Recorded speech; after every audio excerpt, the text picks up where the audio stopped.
Olá pessoal, muito boa noite, tudo bem?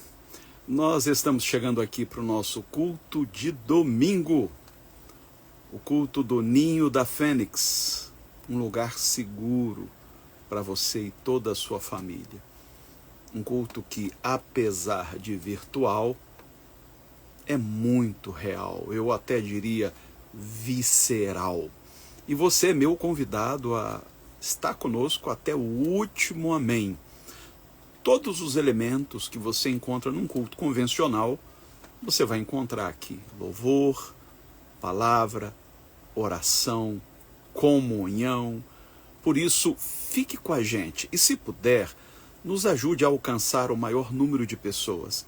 Bastando para isso que você clique no aviãozinho aí no rodapé da sua transmissão e envie o convite para todos os seus contatos, se não para todos, pelo menos para uns 10 contatos, pode ser?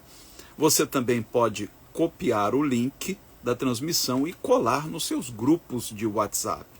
Agora, é muito importante que você esteja atento a tudo que vai ser dito aqui hoje. Hoje, nós vamos falar sobre narcisismo.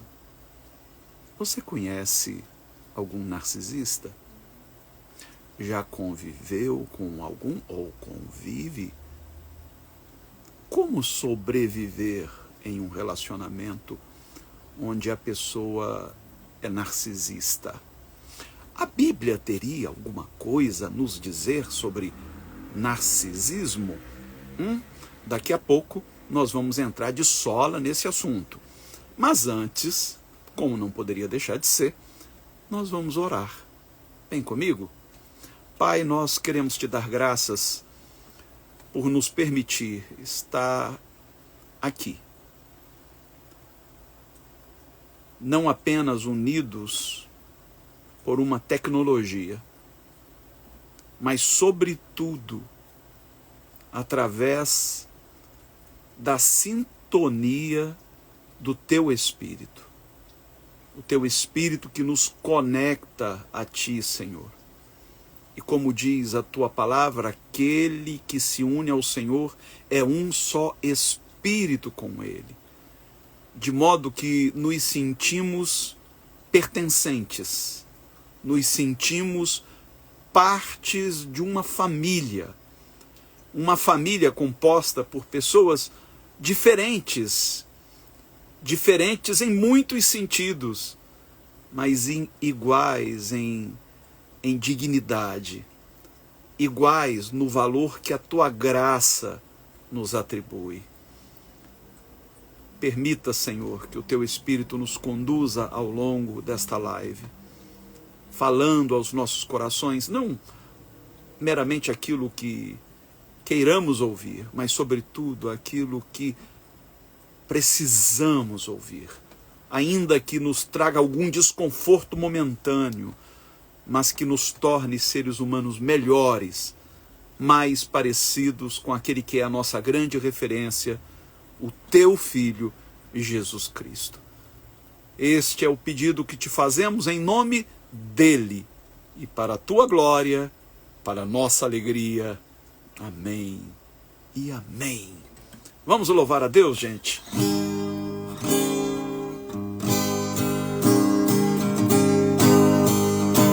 Por trás do tom de cada acorde, minha intenção é de louvar. Se a canção que me recorde o que Deus fez, eu vou cantar.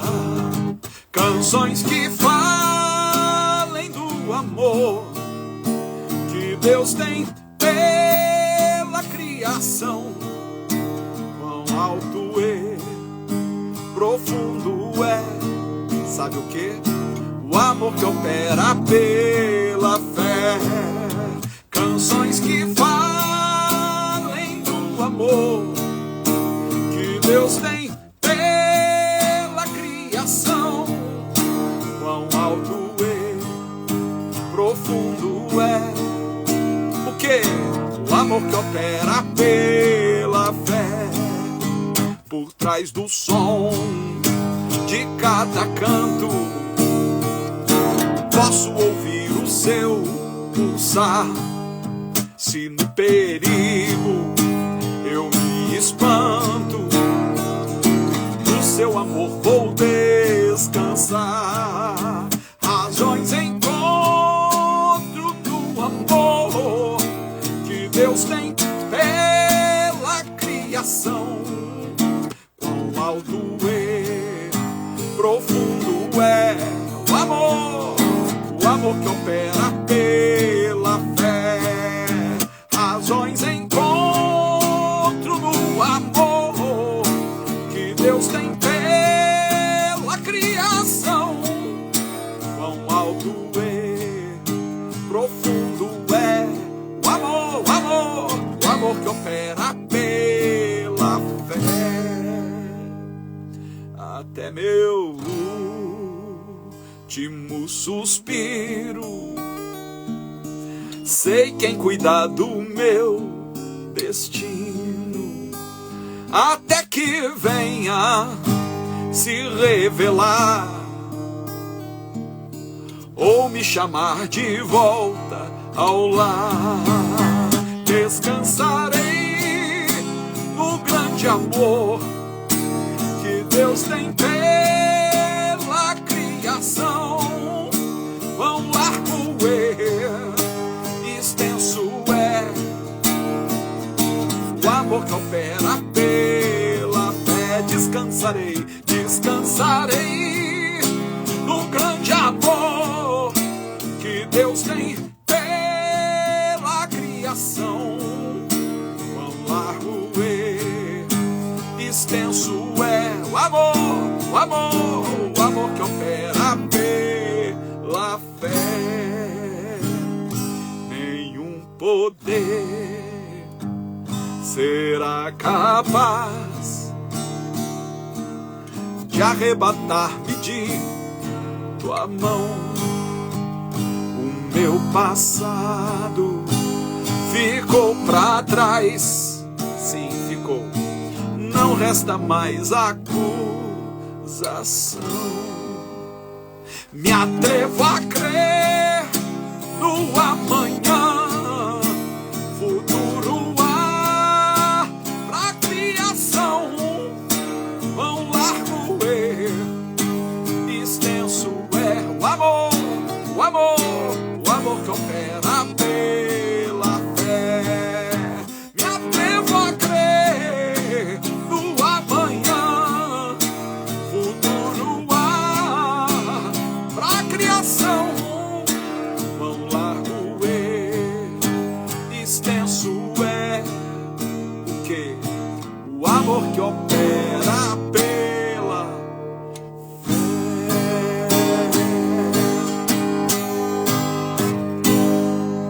É bom confiar, não é não?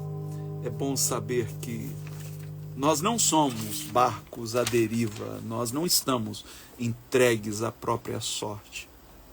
Há um Deus que cuida de nós, um Deus que se importa conosco, que garantiu que estaria conosco até o último instante. Eu gosto de cantar sobre amor, porque quando a gente fala de amor, a gente está falando de Deus. Deus é amor.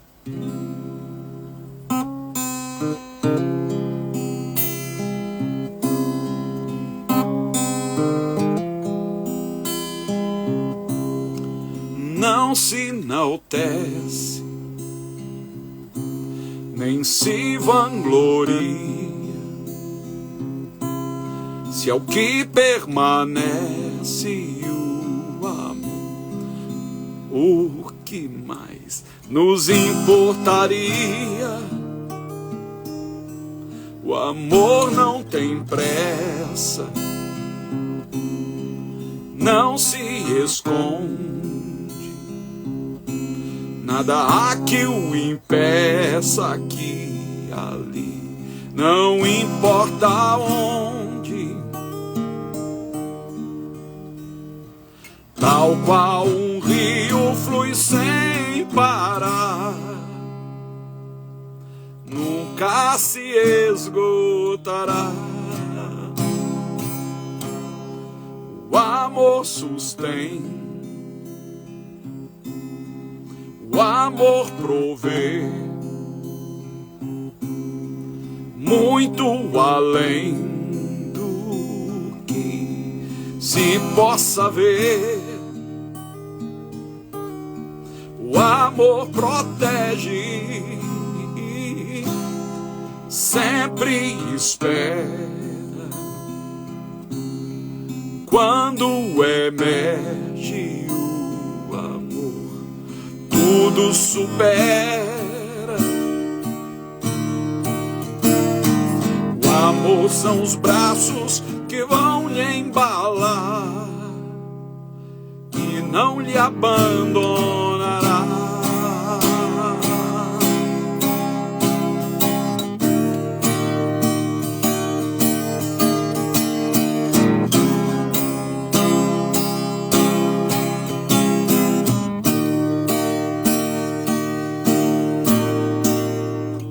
Se o meu coração me trair, nele não puder confiar, se o céu sobre mim cair, nada é maior que o amor, maior que o amor. Se o meu coração me trair, nele não puder confiar, se o céu sobre mim cair, nada é maior que o amor, maior que o amor. O amor está aqui, pois sobreviveu. Ele é o sentido que o mundo não percebeu. O amor está aqui, pois sobreviveu. Ele é o sentido que o mundo não percebeu. O amor é um rio que flui sem parar. O amor são os braços que vão lhe embalar. O amor lhe solta pra você voar, não lhe desapontará.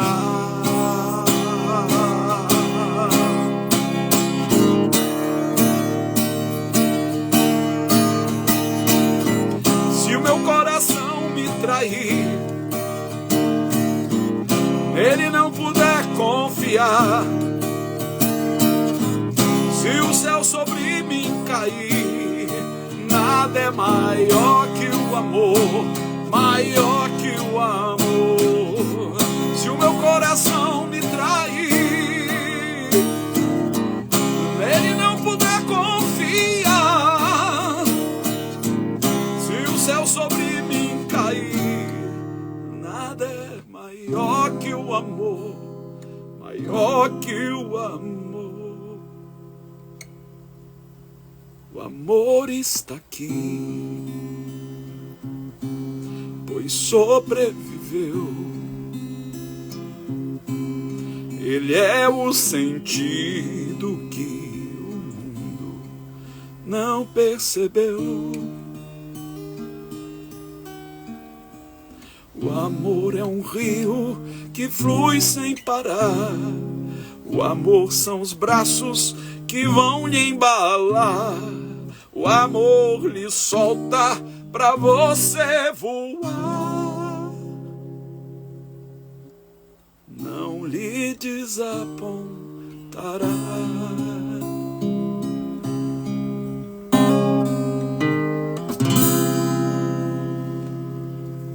Você pode ter se desapontado com muita gente e até consigo mesmo. Eu mesmo já me desapontei com tanta gente e comigo mesmo. Mas você nunca vai se desapontar com Deus. Você pode até se desapontar com ideias acerca de Deus. percepções sobre Deus. Mas Deus, não. Muito pelo contrário.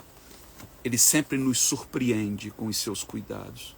Nos momentos de maior aflição, é possível se sentir amparado nos braços de Deus.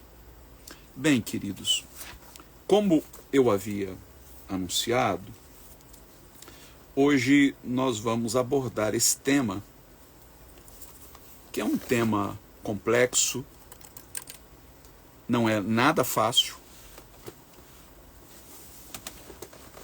ainda que seja hoje um tema muito discutido nas redes sociais.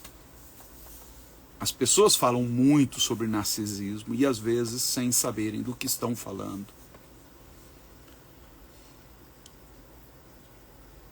E eu cheguei à conclusão de que não dá para evitar entrar num assunto como este, ainda que consideremos os riscos de que alguém se sinta confrontado, desconfortável, quem sabe até deixe de nos seguir, né?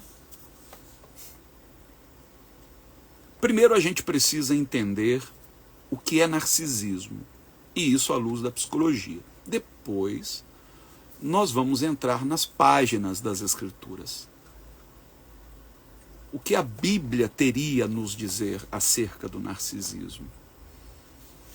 O termo narcisismo, como você provavelmente deve saber, ele deriva da mitologia grega, de um personagem conhecido como Narciso, um jovem muito belo, que certo dia, apreciando a sua imagem refletida nas águas de um lago, se viu completamente e perdidamente apaixonado.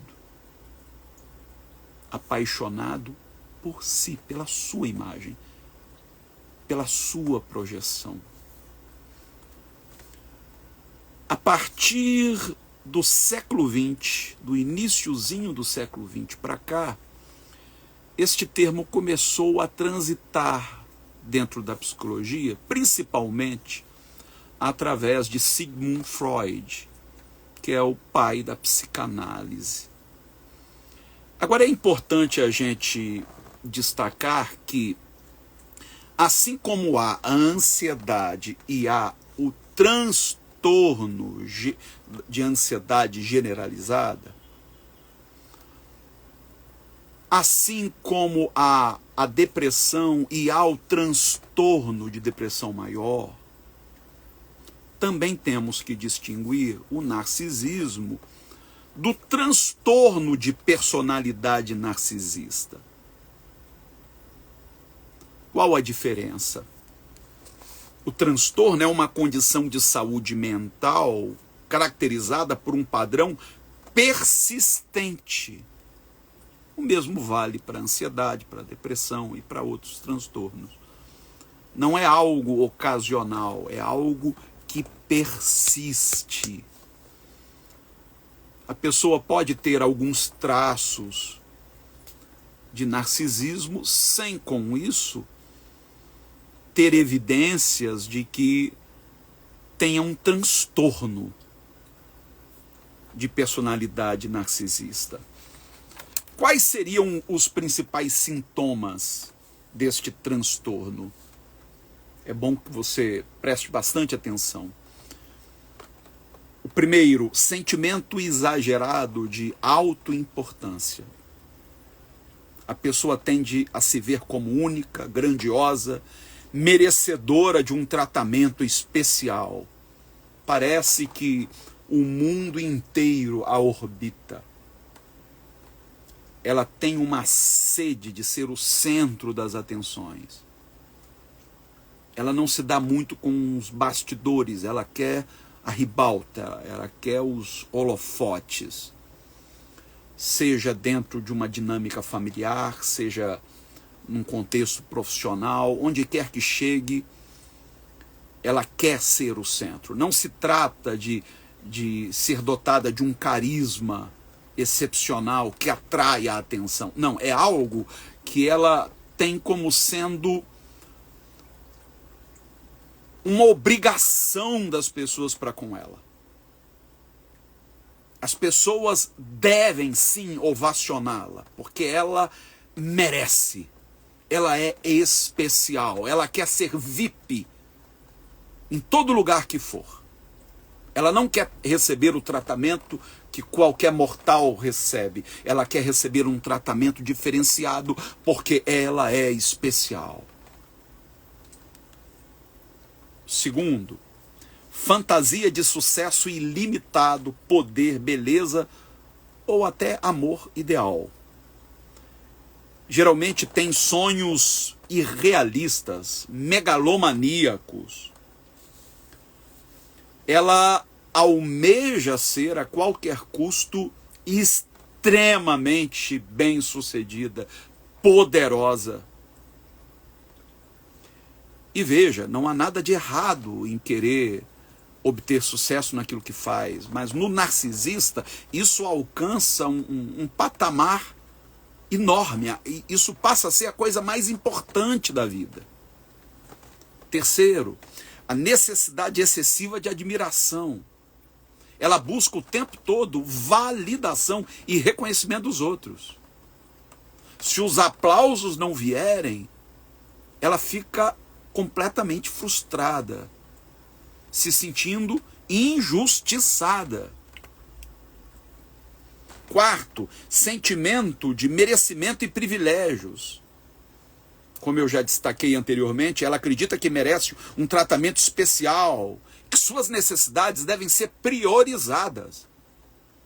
Todo mundo tem problema? Tem, mas os dela são mais importantes. Quinto, exploração dos relacionamentos. Usa os outros para alcançar seus próprios objetivos, muitas vezes sem considerar as necessidades deles.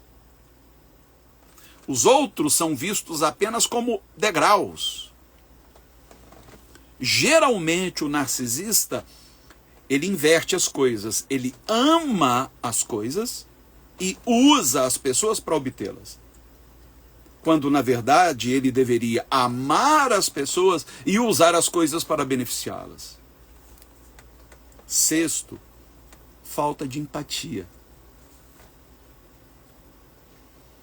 Dificuldade em reconhecer ou se identificar com os sentimentos e necessidades dos outros. O narcisista não se importa. Por isso que, às vezes, eles são confundidos com sociopatas. É claro que são coisas diferentes, bem diferentes, mas nesse quesito há uma semelhança, a falta de empatia. Muitas vezes isso tem desdobramento até no trato dispensado aos animais. Eu disse muitas, não todas. Porque para o narcisista, um pet, um cão de estimação, pode ser muito bem tratado só porque ele almeja receber elogios. E não pelo amor que ele tem ao animal. Sétimo, inveja dos outros ou a crença de que todos o invejam. Todo mundo tem inveja de mim. Pode sentir inveja intensa e acreditar que outras pessoas o invejam. Ele nunca vai admitir que tem inveja. Nunca. É mais fácil ele reconhecer qualquer outra vicissitude. Inveja não. Porque quem é que é digno de ser invejado pelo narcisista? Mas ele tem. E se você quer fazê-lo se sentir bem, é você demonstrar o quanto você o inveja. Isso às vezes funciona mais do que um elogio. Oitavo, comportamento arrogante ou superior. Todo mundo para o narcisista é um subalterno. Ele trata com desdém, com desprezo, principalmente pessoas que estejam numa situação social inferior a deles. Como eu disse, embora algumas pessoas possam ter traços narcisistas, o transtorno de personalidade narcisista só é diagnosticado quando esses padrões são duradouros e causam um sofrimento significativo ou prejuízo no funcionamento pessoal, social ou profissional. A causa do transtorno, do TPN, não é totalmente compreendida. Essa é a verdade. Implica ali em algum fator genético, mas não é totalmente genético. É uma combinação que pode envolver, sim, fatores genéticos, mas também ambientais, experiências na infância, que podem ser, inclusive, envolvendo um excesso de elogios ou de críticas, como também experiências traumáticas. O tratamento do transtorno envolve principalmente psicoterapia, que ajuda um indivíduo a desenvolver uma autoimagem mais equilibrada, melhorar suas habilidades de relacionamento e aumentar a empatia. Bem, até aqui nós vimos o que diz a psicologia. Óbvio, de maneira bem en passant. Agora, o que diz a Bíblia? Você não vai encontrar narcisismo, o termo narcisismo nas escrituras. Como eu disse, é um termo cunhado na psicologia de mais ou menos 100 anos para cá, a partir do início do século XX. Então, você não vai encontrar na Bíblia. É igual quando alguém cisma que a Bíblia fala de homossexualidade. Não. Só as traduções mais recentes, que são arbitrárias, é que insistem em colocar determinadas palavras em grego como sendo sinônimas de homossexualidade, e não tem nada a ver. Homossexualidade é um termo relativamente novo, assim como o narcisismo, ok? Entretanto, gente, a Bíblia oferece diversas lições sobre o perigo da soberba, da vaidade, da autoadoração, características que estão no coração, no centro do narcisismo, em especial no transtorno de personalidade narcisista. Ela apresenta ensinamentos e histórias que condenam esses comportamentos e exaltam os valores opostos, como a humildade, o serviço ao próximo e a dependência de Deus. Alguns dos principais ensinamentos bíblicos sobre isso nós vamos encontrar nas seguintes passagens.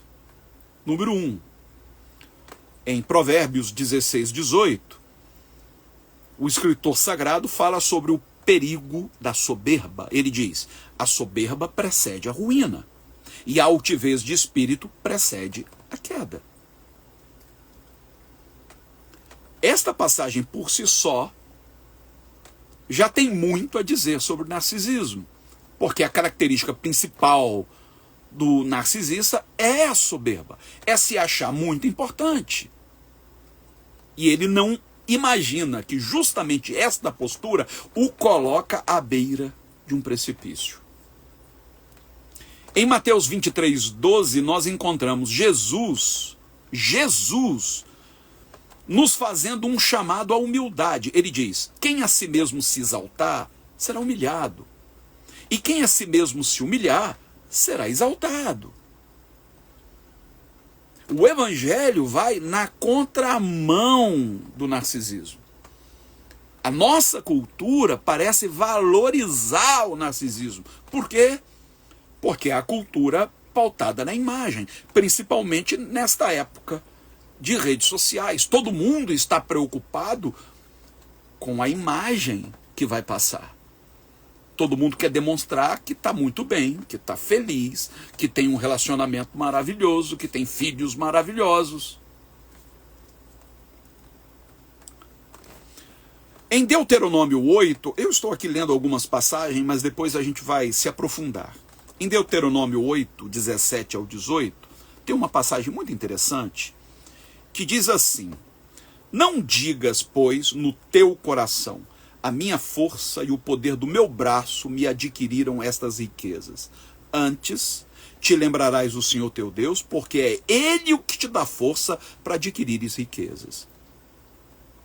Isso aqui foi dito dentro do contexto da lei mosaica. Mas isto já revela a autossuficiência como sendo uma grande ilusão. O narcisista nutre essa ilusão. Ele se basta. Ele não precisa de ninguém. Ele quer receber os créditos por tudo aquilo que ele conseguir amealhar ao longo da vida. É graças ao seu talento pessoal, ao seu carisma. Ele nunca vai admitir que se chegou onde chegou é porque Deus o ajudou, porque pessoas foram instrumentos, foram canais da provisão de Deus para a sua vida. Não. É graças a si. Em 1 Coríntios 13, o apóstolo Paulo descreve o amor como, entre outras coisas, paciente, bondoso, não invejoso e não soberbo. O amor não se ensoberbece, é o que diz o apóstolo Paulo. O amor verdadeiro é empático, respeita os outros, valores que contrastam com a tendência narcisista de desconsiderar ou até mesmo manipular as pessoas. Paulo também diz nesta mesma passagem que o amor não age de maneira inconveniente, quer dizer, ele sempre leva em consideração o outro. Ele não vai querer tirar proveito do outro para se locupletar. O exemplo de Cristo, registrado em Filipenses 2, verso 3 ao 8, onde Paulo diz que ele, sendo em forma de Deus, não se considerou igual a Deus, mas se esvaziou e assumiu a forma de servo. E Paulo vai dizer nesta mesma passagem que deve haver em nós o mesmo sentimento que houve em Cristo. Tem muita gente que acha que o Deus revelado nas Escrituras é o próprio Narciso em pessoa. É um Deus que requer adoração para se autoafirmar. É um Deus que precisa de validação. Não. O Deus revelado em Jesus é o Deus que não precisa ser validado, que não carece da nossa adoração, do nosso louvor. Ele é autossuficiente e, apesar de ser autossuficiente, ele se humaniza, ele se faz um de nós, ele se vulneraliza. Ele se faz vulnerável. Imagine Deus Todo-Poderoso se amamentando nos seios de uma mulher. Deus Todo-Poderoso se aconchegando no ventre de Maria. Nesta mesma passagem de Filipenses 2, no verso 3, nós somos instruídos: nada façais por contenda ou por vanglória, mas por humildade, considerando cada um os outros superiores a si mesmo. Como assim considerar os outros superiores a si mesmo? O que o apóstolo Paulo quer dizer com isso? É justamente na passagem que ele fala de Deus que se esvazia. Se ele se fez servo, ele se colocou numa posição em que os que são servidos são superiores a ele. E é isso que o Evangelho nos desafia a fazer. Quando nós nos colocamos nessa posição de serviço, nós estamos dizendo que o outro está numa posição de importância. Nós não estamos numa disputa para ver quem rouba a cena, quem é melhor, quem é mais capaz. Muito pelo contrário. Nós estamos em busca de oportunidades para servir. Em 2 Coríntios, no capítulo 10, do 12 ao 15, e depois 17 a 18, o apóstolo diz assim: não ousamos classificar-nos ou comparar-nos com alguns que se louvam a si mesmos. Mas esses que se medem a si mesmos e se comparam consigo mesmos estão sem entendimento. Nós, porém, não nos gloriaremos além da medida, mas conforme a reta medida que Deus nos deu para chegarmos até vós. Não nos estendemos além do convém, como se não houvéssemos de chegar até vós, pois já chegamos também até vós no Evangelho de Cristo, nem nos gloriando além da medida nos trabalhos alheios. Aí no verso 17 ele diz, aquele porém que se gloria, glorie-se no Senhor, pois não é aprovado quem a si mesmo se louva, mas sim aquele a quem o Senhor louva. O grande problema é que a gente vive numa sociedade que encoraja a comparação, a competitividade. A gente está sempre comparando. A grama do vizinho parece estar mais verde que a nossa. Aí a gente não se conforma. Não, não é possível. Por que ele tem uma grama mais verde que a minha, se eu sou merecedor muito mais do que ele? E é aqui que começa o problema. Porque a gente estabelece classificações. A gente enxerga as pessoas através desses rótulos, dessas comparações. A gente faz isso até dentro de casa com os filhos. Um é o mais talentoso, aí esse a gente diz, parece com o pai, ou parece com a mãe. O outro não é tão inteligente, mas é esforçado. Por que a gente tem que fazer esse tipo de comparação? Por que a gente não pode aceitar que cada um é dotado de talentos peculiares? Cada um tem uma vocação existencial. Ninguém é melhor do que ninguém. Nós não estamos numa queda de braço para ver quem se sobressai. A igreja de Corinto tinha este problema. Havia ali uma polarização. Uns diziam que preferiam Paulo, outros diziam que preferiam Apolo, outros diziam que preferiam Pedro. Paulo diz, parem com isso. Vocês estão mostrando que são cristãos carnais, infantis. Quem é Paulo? Quem é Apolo? Quem é Pedro? Nós somos só instrumentos. E é interessante, porque um pouco mais adiante, em 2 Coríntios, capítulo 12, o apóstolo Paulo diz, do verso 6 em diante, aquele porém que se gloria, glorie-se no Senhor. Essa mensagem nos lembra que a nossa verdadeira identidade e valor vem de nossa conexão com Deus e não das comparações com os outros. Aí, mais adiante, capítulo 12, verso 6, porque se quisesse me gloriar, eu não seria insensato, pois diria a verdade, mas não o faço, para que ninguém pense de mim além do que vê em mim, ou de mim ouve. Eu sou isso aqui que você está vendo. Eu não quero que você projete em mim uma ideia que não corresponda aos fatos. Eu não quero te impressionar, eu não quero te fazer imaginar que eu estou numa posição superior à sua. Meu papel não é te impressionar. Muito pelo contrário, eu quero que você esteja consciente das minhas limitações. Aí ele diz mais. E para que não me exaltasse pelas excelências das revelações, foi-me dado um espinho na carne, a saber, um mensageiro de Satanás, para me esbofetear, a fim de não me exaltar.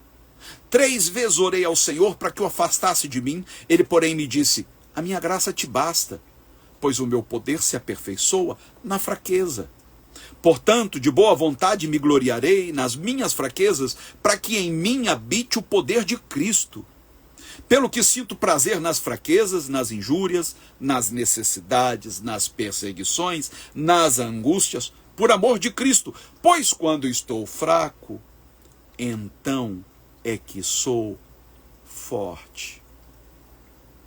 A nossa força está na admissão da nossa fraqueza. Não há aqui um solo fértil para o narcisismo. O Evangelho definitivamente não oferece um solo fértil para o narcisismo. Se o narcisismo está brotando ali, é que aquele solo não representa o Evangelho. Se o discurso, se o que está sendo pregado está gerando pessoas egocêntricas, narcisistas, é bem possível que aquele discurso não corresponda à essência do Evangelho. Porque o Evangelho nos faz admitir nossa fraqueza. Todos temos o nosso calcanhar de Aquiles. Paulo diz, foi-me dado um espinho na carne, é um lembrete.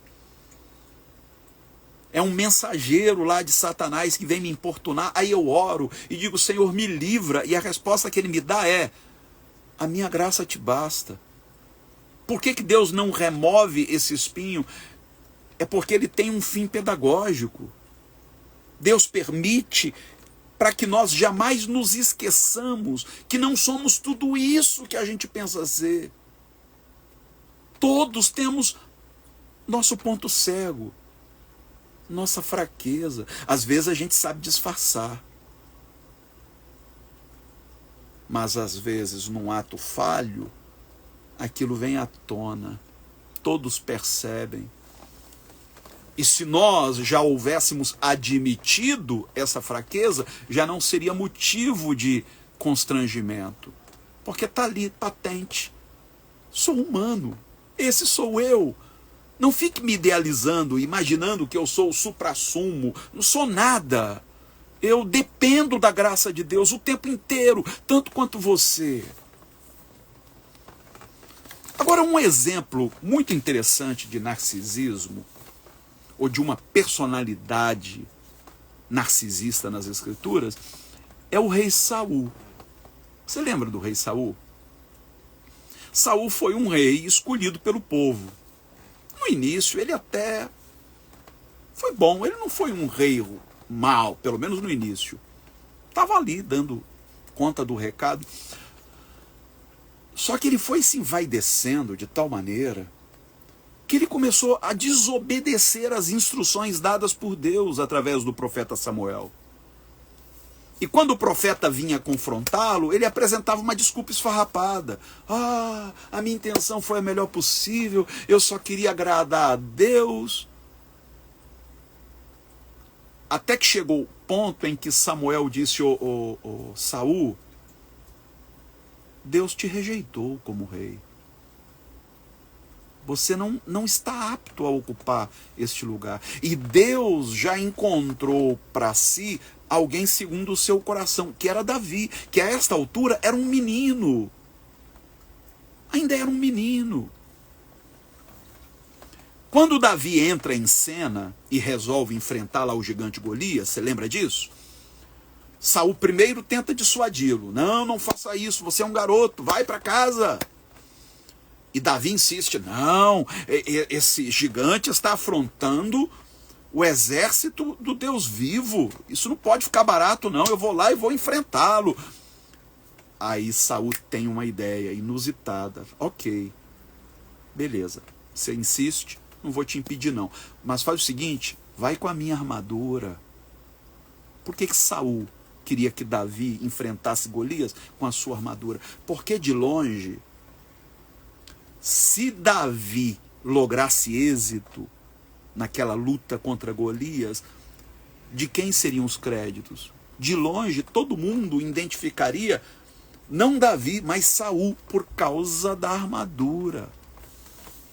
Mas Davi não quis usá-la. Até tentou, mas não usou. Quando eles voltavam juntos de uma batalha exitosa, diz o texto sagrado que as mulheres vieram ao encontro do exército com cânticos ovacionando a Davi. E nessas canções elas diziam, Saul matou a milhares, mas Davi matou a 10 milhares. Quando Saul ouviu isso, ele corou. Que isso? Que história é essa? Esse moleque está roubando a cena, está me ofuscando, só porque matou um gigantinho. Que história é essa? Não posso aceitar isso. Ele entrou numa paranoia. Ele achou que Davi estava usurpando o seu trono. Por isso ele empreendeu contra Davi uma campanha horrível. A cabeça de Davi foi colocada a prêmio. A situação ficou tão séria, gente, que entre Davi e o filho de Saul, Jonatas, nasceu uma amizade. Saul se sentiu insultado pela amizade entre Davi e seu filho. Saul tentou matar Davi. Davi veio atendê-lo, diz o texto sagrado, que vinha um espírito maligno, se apossava de Saul, ele ficava endiabado, ou endiabrado, né? E sabe o que acalmava, o que exorcizava Saul? Era Davi com a sua harpinha cantando, louvando. Mas num dado momento, Saul foi tomado de uma ira tão grande que ele pegou uma lança e tentou cravar em Davi. Davi teve que ter habilidade para se desviar daquela lança. Por anos, Davi viveu escondido, de caverna em caverna. E quando ele teve a chance de enfrentar Saul, de matar Saul, ele desperdiçou. Saul estava dormindo dentro de uma caverna onde Davi estava refugiado. Davi foi lá, pé por pé, cortou um pedacinho do manto lá de Saul, se afastou e disse: aqui, rei, se eu realmente quisesse o teu trono, eu teria te executado agora. Mas eu não quero. Para com isso, rei, eu não sou teu inimigo.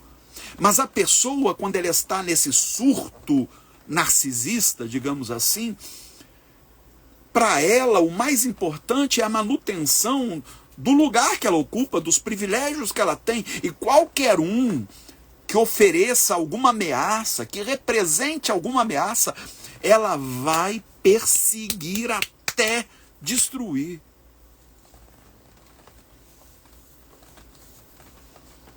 Saul tentou manipular Jonatas contra Davi. É outra característica da pessoa narcisista, a manipulação. Ô Jonatas, larga de ser bobo, você não está vendo que esse garoto quer o teu lugar? Você que está destinado a me suceder. Você era que deveria ter mais interesse em remover Davi do caminho, porque Davi se tornou uma ameaça à sua herança. Jonatas não entrou na conversa do pai, mas muita gente entra. Hoje nós não vamos entrar na questão do narcisismo parental. Eu quero dar continuidade na semana que vem e quero falar sobre pais narcisistas. O estrago que um pai ou uma mãe narcisista faz na cabeça dos filhos. Mas eu posso hoje dar alguns exemplos. Quer ver um exemplo de uma mãe narcisista? O texto sagrado diz que a mãe de Tiago e João chega para Jesus e diz: Jesus, quando você estiver aí na plenitude do seu reino, reserve aí 2 assentos especiais para os meus filhos Tiago e João, um à sua esquerda e outro à direita. A tradição diz que a mãe dos dois era Salomé. Possivelmente fosse. Jesus deu um chega para lá nela, disse: você não sabe nem o que está pedindo. Você acha que seus filhos estão prontos para serem batizados com o batismo com que eu serei batizado? Que é o batismo de sangue, de morte, de martírio. Por que a mãe de Tiago e João fez aquele lobby para garantir aos seus filhos um lugar de privilégio? Porque geralmente a mãe narcisista, ela se realiza nos filhos. Ela se realiza nos filhos. Então os filhos têm que viver em função dela.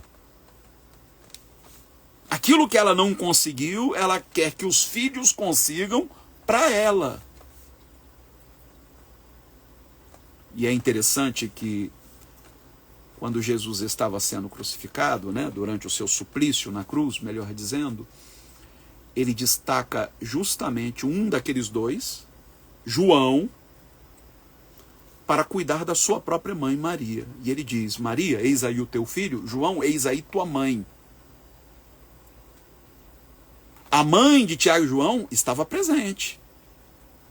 Ela estava lá, Salomé estava lá.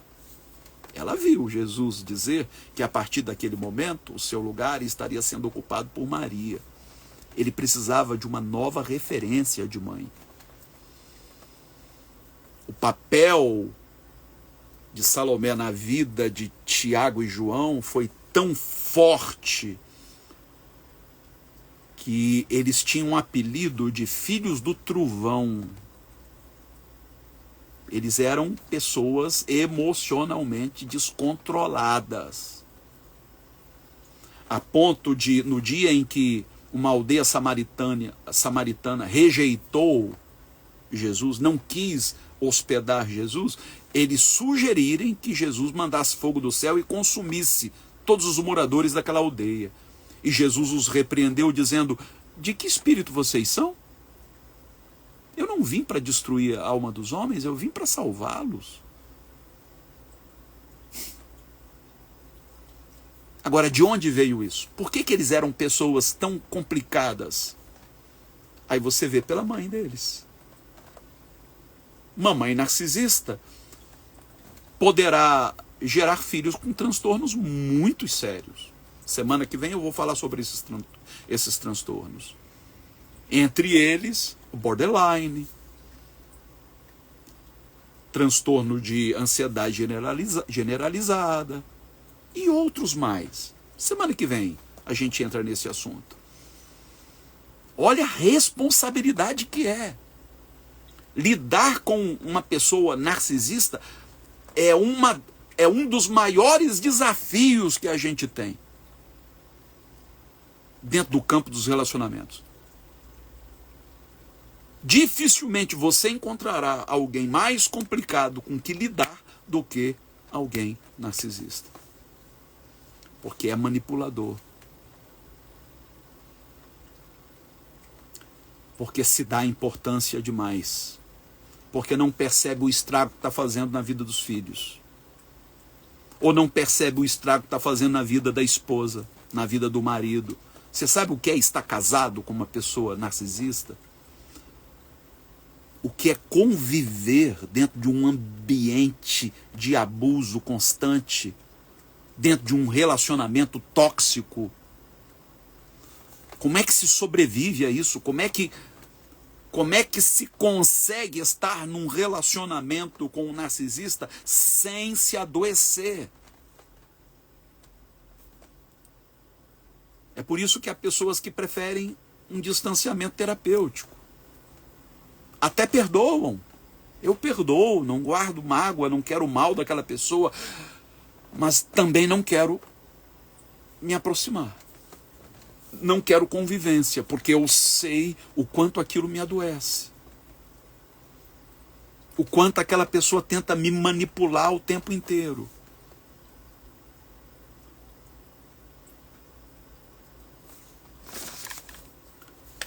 Você vê a diferença entre Saul e Davi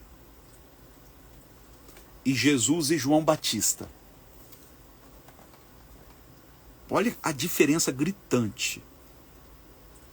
Enquanto Saul se via ameaçado por Davi e empreendeu uma campanha para tentar destruir Davi a qualquer custo, para impedir que Davi um dia ocupasse seu lugar,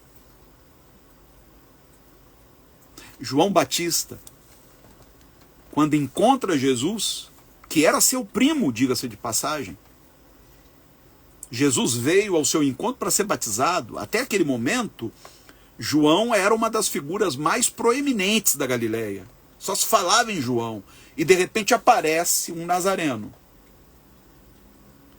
E João olha e diz: eu não sou digno nem de amarrar as suas sandálias. Eu que deveria ir a você para ser batizado e não você a mim. Por causa disso, a partir daquele dia, as pessoas foram deixando de lado a João para seguir a Jesus. Boa parte dos discípulos de Jesus era oriunda de João Batista. Não é o outro João, não. Irmão de Tiago, não. É João Batista. Um dia chegaram para João e disse: João, você não se incomoda, não? Você deu um tiro no pé aquele dia. Você foi dizer que o cara era o Cordeiro de Deus, que tira o pecado do mundo, que você não era digno nem de amarrar as sandálias dele. E agora está todo mundo te deixando para segui-lo. Sabe qual foi a resposta de João? Convém que ele cresça e eu diminua.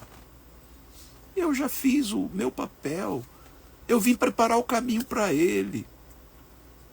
Imagine se Saul, um narcisista, pensaria desta maneira. Narcisista só pensa em si. Aí chegaram para Jesus para saber o que Jesus pensava sobre João. Sempre tem aquele leve trás, né? Quem gosta de ver o circo pegar fogo. E aí, Jesus, o que você me diz de João? Jesus diz: nunca, ou melhor, dentre os nascidos neste mundo, ninguém foi maior que João. Jesus o exaltou. Jesus não aceitou comparações entre ele e João. Quem era mais importante, quem era o melhor. Jesus nos oferece um padrão diferenciado de relacionamento, onde a gente não se sinta ameaçado pelo outro, nem tampouco o faça sentir-se ameaçado por nós. Relacionamentos que nos ofereçam um solo fértil para que todos cresçam. Há lugar para todos. Ninguém precisa ser humilhado, rebaixado, depreciado. Me perguntaram se há cura para o narcisismo. Bem, no sentido que geralmente se dá a cura, não. Mas é possível desenvolver relações mais equilibradas. O problema é que raramente o narcisista reconhece que precisa de ajuda. Para o narcisista, o problema sempre é o outro. Ele nunca vai admitir: eu sou o problema.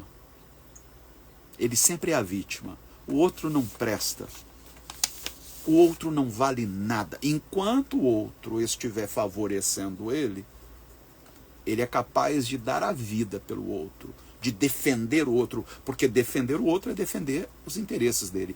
Agora, a partir do momento em que o outro está numa posição em que não mais o favoreça, o outro não vale nada. É um embuste. É um falso, hipócrita, tudo de ruim que possa existir. Mas ele nunca admite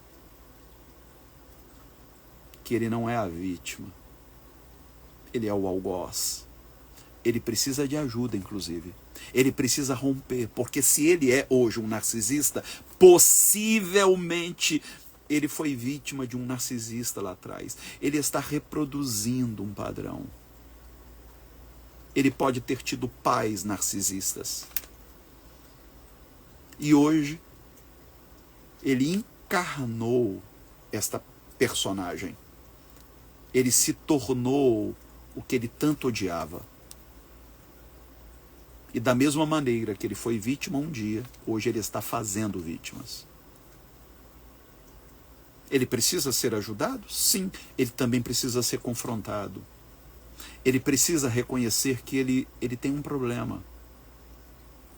Enquanto esse problema não for devidamente reconhecido, não vai ser sanado. Aí só resta uma coisa.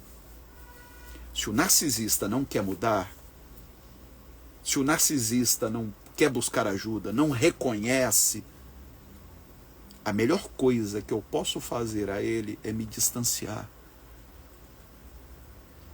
E não é visando só o meu bem, não. É visando o bem dele. É um favor que eu presto a ele. Porque talvez o ostracismo, talvez o distanciamento o faça repensar. Por que todos estão me deixando? Por que as pessoas não querem mais minha amizade? Quem sabe aí ele caia em si e veja que ele precisa mudar. Agora, enquanto suas vítimas continuarem ali, dentro daquele relacionamento tóxico, de abuso, sendo manipuladas o tempo inteiro, ele nunca vai admitir.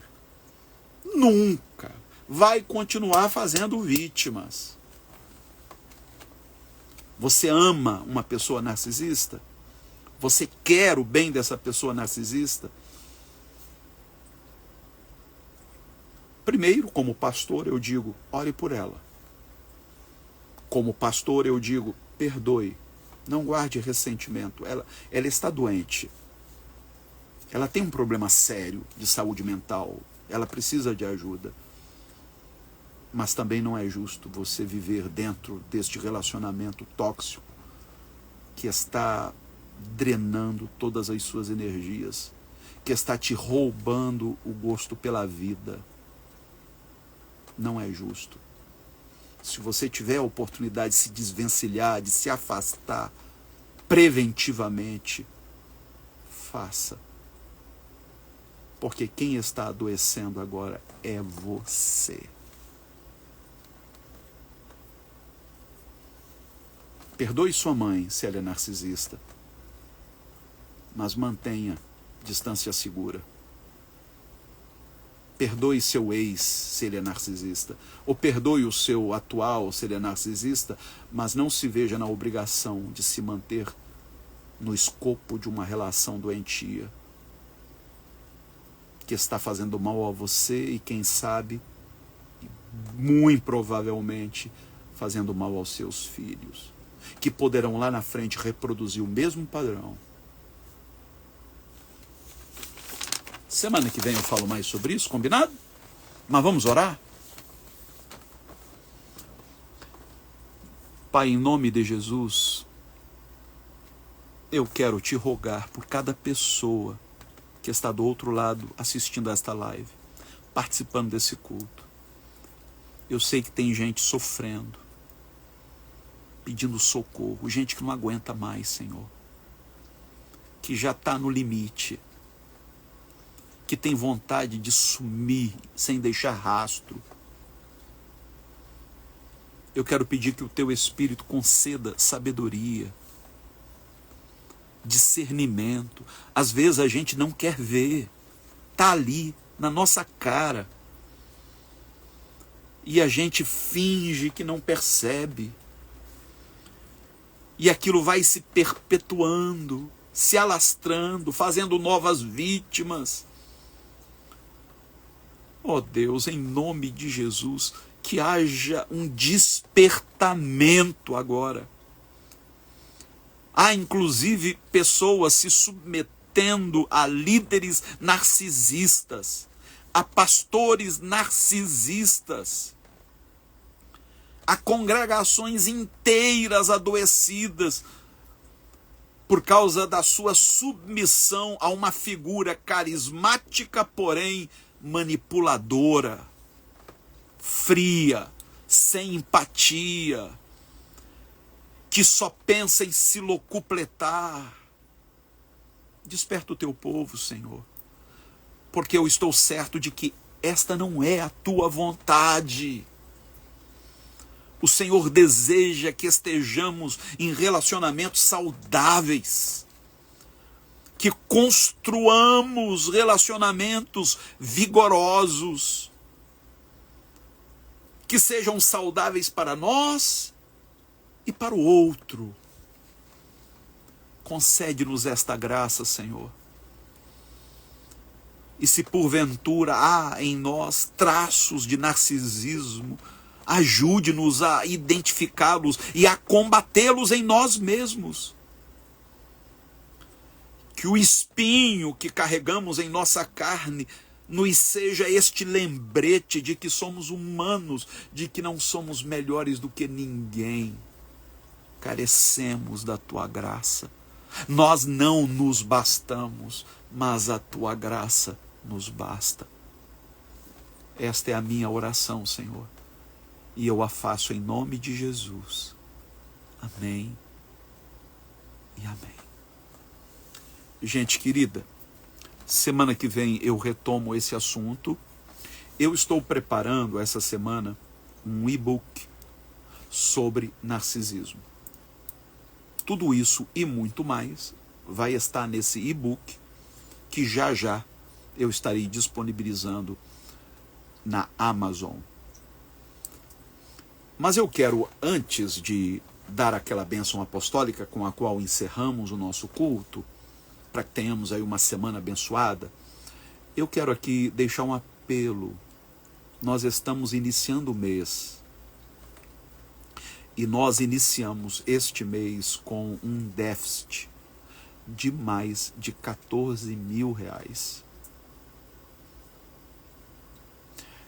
Este mês que passou, nós enviamos recursos para a África, para a missão UME, com 102 meninas em vulnerabilidade social lá em Moçambique. Nós enviamos recurso para o projeto Gramachinhos, que atende a 300 crianças no Jardim Gramacho, no ex-aterro sanitário de Jardim Gramacho. Nós distribuímos cestas básicas para as famílias do projeto Eu Escolhi Amar. E mais uma vez, nós ficamos no vermelho. Nós não tínhamos opção. Nós não poderíamos deixar de assistir as famílias cadastradas. Elas dependem disso para viver. São famílias que vivem, muitas delas, abaixo da linha da pobreza. E eu louvo a Deus que pelo menos eu tenho um crédito bancário. E recorro a ele cada vez que preciso para que esta obra não pare. Eu sempre venho aqui, faço apelos, louvo a Deus porque as pessoas atendem, mas já tem alguns meses, aliás, este ano inteiro praticamente, desde o início do ano, mês após mês, a gente entra no vermelho. E eu fico, Senhor, me ajuda, a gente precisa cobrir esse rombo para continuar fazendo o trabalho, para continuar distribuindo as cestas básicas, para continuar enviando recursos para Moçambique, para o lixão. Nós precisamos de ajuda, gente. Você que tem sido abençoado através desse ministério, você que tem se alimentado através desta obra, nos ajude a prosseguir. Eu tenho o meu trabalho, eu sou psicólogo clínico, eu atendo praticamente todos os dias. Começo a atender cedo, vou terminar 10 da noite. Esse é o meu ganha-pão, é o meu trabalho. Eu tenho meus livros, são mais de 60 livros. Eu recebo pelos livros que eu publico, óbvio. E parte disso eu direciono para o trabalho social, porque é a minha paixão. Eu não tenho uma estrutura por trás de mim. Eu faço com o maior amor. Mas eu não consigo fazer só com recursos próprios. Eu não consigo fazer só com o crédito que o banco me dá. Eu preciso de ajuda. Mandorinha só não faz verão. Então eu quero deixar aqui o meu apelo para você que ama o Ninho da Fênix, você que tem sido abençoado através da minha vida, do meu ministério. Me ajude a fazer esse trabalho. Talvez você não esteja congregando e sempre deu o seu dízimo e hoje não tem uma congregação para onde enviar o seu dízimo. Envie para o Ninho da Fênix. A sua oferta de amor, envie para o Ninho da Fênix. E é simples. Basta você usar a seguinte chave. Anote a chave. 21 9 9797 8135. Anotou? Quem puder anotar aí para mim? 21 9 9797 8135. Ou a chave eu escolhi amar @hotmail.com. Quando você usar essa chave, você vai ver lá Ruach. Ruach é a rede unificada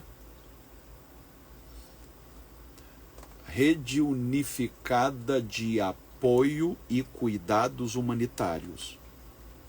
É o nosso projeto. euescolhiamar@hotmail.com.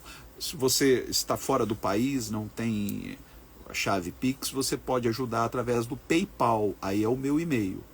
E o nosso PayPal é o hermescfernandes@hotmail.com.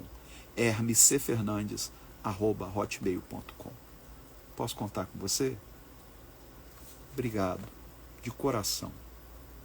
Muito obrigado. Que Deus te retribua de maneira surpreendente. Você não sabe o quanto você está ajudando, apoiando o nosso ministério.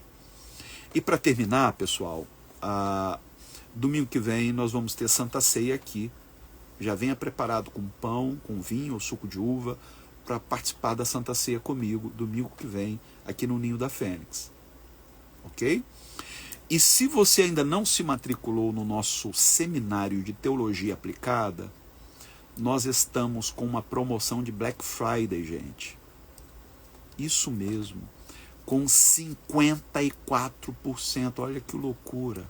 De R$ 1.289, que é um ano inteiro de curso. São 60 aulas. Está saindo por 597 para pagar em 12 vezes sem juros. Parece brincadeira, né? Sai por R$ 9,00 a aula, mais ou menos. Gostaria de fazer um seminário de teologia comigo? Então se matricule. Como? Quando terminar aqui, entre na minha bio, você vai encontrar lá os links. Clique lá na minha bio, nos links, e você vai encontrar seminário de teologia. Clique, por ali mesmo você faz tudo e já passa a ter acesso a um material riquíssimo. Riquíssimo. Um seminário de teologia feito sob medida para quem ousa questionar. Se matriculando no seminário, você está ajudando o nosso ministério. Tá bom? Bem, gente, eu estou chegando aqui ao finalzinho. Já vou dar a bênção apostólica, mas eu peço que assim que eu publicar a live, você não deixe de curtir, para que a plataforma entregue para o maior número de pessoas. Deixe o seu comentário. E eu sempre tenho pedido para que você coloque o nome das pessoas por quem você gostaria que nós orássemos. Coloque nos comentários nome dos seus familiares, amigos. Se quiser colocar o arroba, fique à vontade. Se não quiser, basta colocar o nome, que a gente está orando numa corrente de oração por cada um dos seus familiares e amigos. Combinados? Bem, vamos à bênção apostólica. Amanhã não tem live, tá, gente? Por enquanto as lives de segunda estão suspensas. Mas domingo a gente está aqui de volta. Que a graça de nosso Senhor e Salvador Jesus Cristo, o amor de Deus, o nosso Pai, e as consolações da Ruach Divina, nossa Mãe, o Espírito Santo, seja com todos, desde agora e para sempre, porque dele, por ele, para ele, são todas as coisas. Deus os abençoe. Até domingo que vem, gente. Amo vocês.